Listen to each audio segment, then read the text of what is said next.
আজকের গল্পটা সত্য ঘটনার ওপর তৈরি। প্রথমে আপনারা এই ভিডিওটা দেখুন।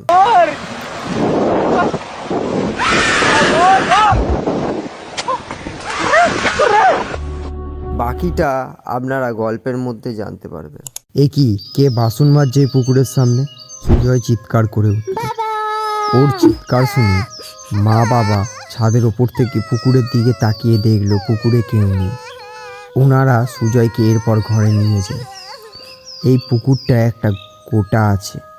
প্রত্যেক বছর একটা করে প্রাণীকে সে নিজের দিকে টানবে, সে মানুষ হোক কিংবা পশু। লোকমুখে প্রচলিত আছে এই পুকুরটা যেদিন কাটা হয়েছিল তখন 1990 সাল। চারিদিকে জঙ্গল আর খুন খারাপি লেগেই থাকত। এই পুকুরের নিচে এক পাগলি বুড়িকে খুন করে পুঁতে রাখা হয়েছিল। শুধু পাগলি বুড়িই নয়, আরও অনেক লোকের দেহ পুঁতে রাখা হয়েছিল। কিন্তু এই পাগলি বুড়ি কারোর ক্ষতি করতো না। এই পাগলি বুড়িকে অনেকে দেখেছে, তবে এই পাগলি বুড়ি যাকে তাকে দেখা দেয় না। যখন কারুর খারাপ সময় আসে কিংবা কারুর ভালো সময় আসে তখনই তার দেখা পাওয়া যায়। এই বুড়ি, না জানি আমার ছেলে কেন ওই বুড়িকে দেখলো। সুজয়ের বাবা ফিসফিস করে সুজয়ের মাকে বলল, কি জানি বাবা, আজকাল গভীর রাতে কুকুরগুলো ডাকতে থাকে প্রচণ্ড। এই পুকুরের সামনে গোল হয়ে দাঁড়িয়ে। রাত অনেক হলো, শুয়ে পড়ো। হ্যাঁ, তুমি যাও, আমি আসছি। ফিস করে উত্তর দিল সুজয়ের মা। পুকুরটা একেবারেই শান্ত।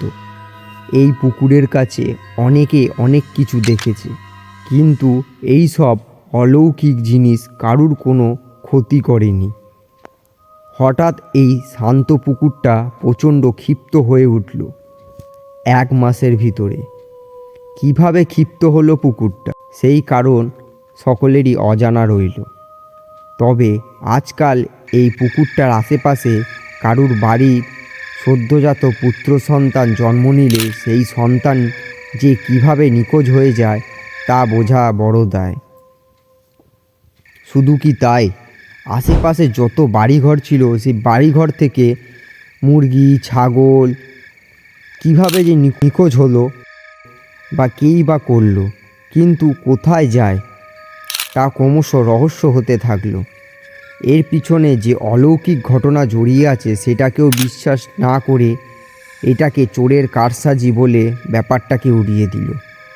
কিন্তু শেষে যখন চুরির পরিমাণ বেড়েই চলল তখন শেষমেশ গ্রামবাসীরা মিলে ঠিক করলো তারা পাহারায় বসবে। কথা মতো 2 জন পাহারাদারকে নিযুক্ত করা হলো। তাদেরকে গ্রামবাসীরা চাঁদা বাবদ প্রত্যেক মাসে কিছু একটা অর্থ দেবে বলে নির্দেশ করলো এবং বিনিময়ে তারা পাহারা দেবে। বেশ ভালো। এই পাহারাদার নিযুক্ত করার পর গ্রামে ছাগল মুরগি 2 দিন মতো চুরি হওয়া বন্ধ। কিন্তু 3য় দিন থেকে আবার ওই চুরির পরিমাণ বেড়েই যায়। এবার শুধু চুরিই নয়, সাথে প্রত্যেকটা বাড়ির মাথায় ইট পাথরের টুকরো অ্যাডবেস্টার টালির ওপর পড়তে শুরু করলো। কিন্তু সকালবেলায় উঠেই সেই ইট পাথর আর দেখতে পাওয়া যেত না।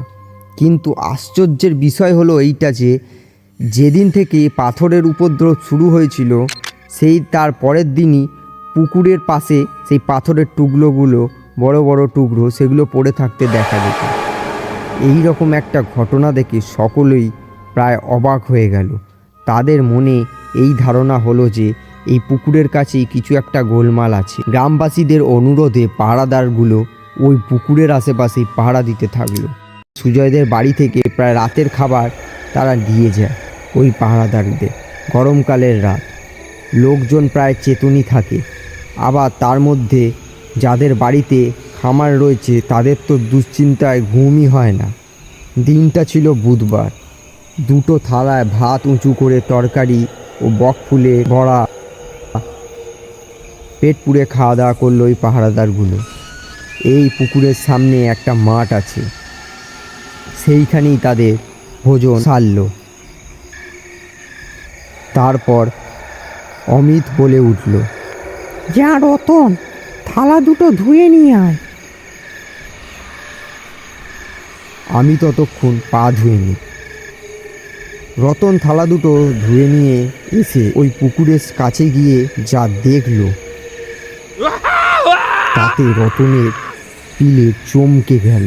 রতন দেখল অমিতকে 4-5 জন মোটা কালো কুৎসিত বেঁটে মানুষ জাপটে ধরে জলের মধ্যিখানে নিয়ে যাচ্ছে। চাঁদের আলো তাদের মুখের গঠন না দেখা গেল না চেনা গেল, তবে রতন বুঝতে পারল এবং চিৎকার দিয়ে উঠল। ওর চিৎকার শুনে আশেপাশের গ্রামের লোকেরা সবাই দৌড়ে আসলো। তারাও দেখলো এই দৃশ্য। পরের দিন সকালে অমিতের লাশ ভেসে উঠল সেই পুকুরে। গ্রামবাসীরা তো জলে নামতে পর্যন্ত ভয় পাচ্ছিল। কয়েকজন সাহস করে সেই জলে নেমে সেই লাশটিকে তুলে নিয়ে আসে। এই খবরটা ধীরে ধীরে সারা গ্রামে ছড়িয়ে পড়ল। আশেপাশের গ্রামের লোকজনরা এসে ওই পুকুরটাকে দেখতে লাগলো। কয়েকজন তো এই বাকি ঘটনাগুলোর জন্য পুকুরটাকেই দায়ী করলো। তাদের মতে এই পুরো ঘটনার পিছনে এই পুকুরটাই দায়। কিন্তু এটা তো অলৌকিক কাজ, যার অলৌকিক ক্ষমতা আছে সেই পারবে এর সমাধান করতে। অনেকে তান্ত্রিক ওঝা সন্ন্যাসীদের সঙ্গে কথা বলল এর সমাধানের জন্য, কিন্তু কেউ রাজি হলো না। শেষমেশ একজন তান্ত্রিক রাজি হলেন, কিন্তু তিনি বললেন তার মোটা অঙ্কের টাকা লাগবে, তবে সে কাজটি করে দেবে। ইতিমধ্যে খবর পাওয়া গেল যে রতনও নাকি মারা গেছে। সেও কদিন জ্বরে ভুগছিল। তবে 2 দারোয়ানি মারা গেল, একজন পুকুরে ডুবে তো আরেকজন জ্বরে ভুগে। এই ব্যাপারটায় গ্রামবাসীরা মর্মাহত হলো। তাই তান্ত্রিককে অনুরোধ করলো যে দ্রুত এই পুকুর থেকে অলৌকিক শক্তি তাড়ানোর কাজ শুরু করতে। তান্ত্রিক দিনক্ষণ ঠিক করে মঙ্গলবারের রাতটা বেছে নেয়। ভোর অমাবস্যা ছিল সেদিন। রাত 11টা থেকে শুরু হয় যজ্ঞ। তান্ত্রিক একটা গণ্ডি কেটে দেয় তার পাশে, তাই গণ্ডি দেখিয়ে বলে এই ভেতরে কেউ যেন না প্রবেশ করে। এরপর তান্ত্রিক তার কাজকর্ম শুরু করে। বেশ কিছুক্ষণ মন্ত্র পাঠ করার পর এই মন্ত্র থেকে ছাই পুকুরে ছুঁড়ে ফেলে দেয়। সেই মন্ত্রপুতর ছাই পুকুরে ছুঁড়ে ফেলে দিল। গ্রামবাসীদের মনে তখন প্রবল উদ্বেগ, কারণ ওই পুকুরের জলে নড়বড় হচ্ছিল। পুকুরের আশেপাশে যত গাছগুলো ছিল সেগুলোই হাওয়ায় দুলছিল। কিছুক্ষণ পর অদ্ভুত জিনিস দেখতে পাওয়া যায়, যা দেখে হকচকিয়ে যায় তান্ত্রিকও। দূরের ওই শাল গাছ থেকে একজন উড়ে এসে তান্ত্রিকের থেকে 2 হাত দূরে এসে দাঁড়ায়। সে ছেলে কিনা মেয়ে বোঝা যাচ্ছিল না, একেবারে অন্ধকার ও কালো কুচকুচে ছিল। তান্ত্রিক নিজের হাত একটু জলে ঘি নিয়ে ওই আগুনের ওপর বেশ কিছুক্ষণ ঘুরিয়ে আবার ছুঁড়ে মার ওপর। তান্ত্রিক গম গম গলায় বলে, কে তুই, এখানে কেন এসেছিস? কিরম অদ্ভুত সুরে বলে উঠল, আমি বদলা চাই আমি। তান্ত্রিক প্রশ্ন করে, বদলা? কিসের বদলা? আবার সেই আত্মাটা বলে উঠল, আমি বিদ্যুতের বউ সুপ্রিয়াকে শেষ করে দিতে চাই। হ্যাঁ, কে তুই, কেন এসেছিস এখানে, কেন মারতে চাস ওকে? হ্যাঁ, আমি এতকাল পুকুরের পাড়ে আছি, কারোর কোনো ক্ষতি করিনি, কিন্তু সুপ্রিয়া, ছি, কি নিজ মানসিকতা একে হয়, তোরা শাস্তি দে, না হলে তোরা আমার কাছে দিয়ে দে।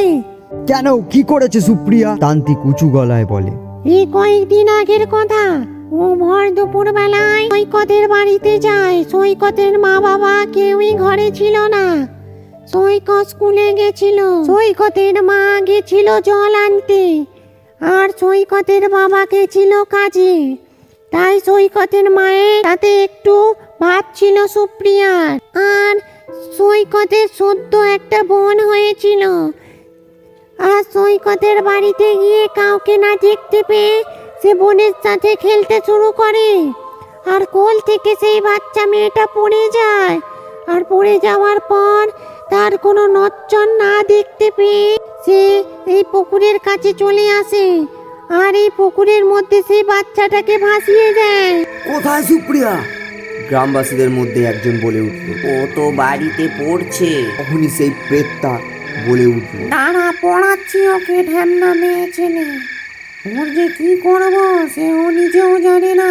তখনই ত্রান্তিক বলে উঠল, তুমি কোনো ওর ক্ষতি করবে না, যা ব্যবস্থা নেওয়ার সেটা আমরা বুঝবো, আমরা ওকে শাস্তি দেব। তখনই সেই প্রেতটা বলে ওঠে, আজকের মতো আমি চলে যাচ্ছি। যদি ওকে শাস্তি না দেওয়া হয় তাহলে আমি নিজেই শাস্তি দেবো ওকে।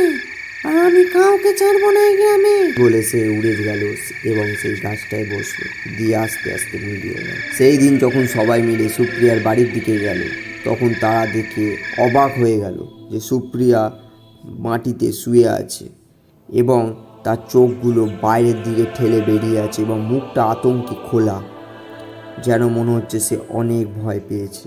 কিছু বুঝে ওঠার আগেই তারা ডাক্তারকে খবর দেয় এবং ডাক্তার এসে যা বলে সেটা জানার পর আমরা সবাই হকচকিত হয়ে যাই, কারণ সে সেই মুহূর্তে মারা গেছে। এরপর পরের দিন সকাল হয় এবং সকালে আমরা খবর পাই যে তান্ত্রিক যখন তার নিজের বাড়ি শহরের দিকে ফিরছিল তখন তার গাড়ি অ্যাক্সিডেন্ট এবং তার গাড়িতে সে মারা যায়। এরপর থেকে গ্রামের সেই পুকুরের আশেপাশেও কেউ যেত না।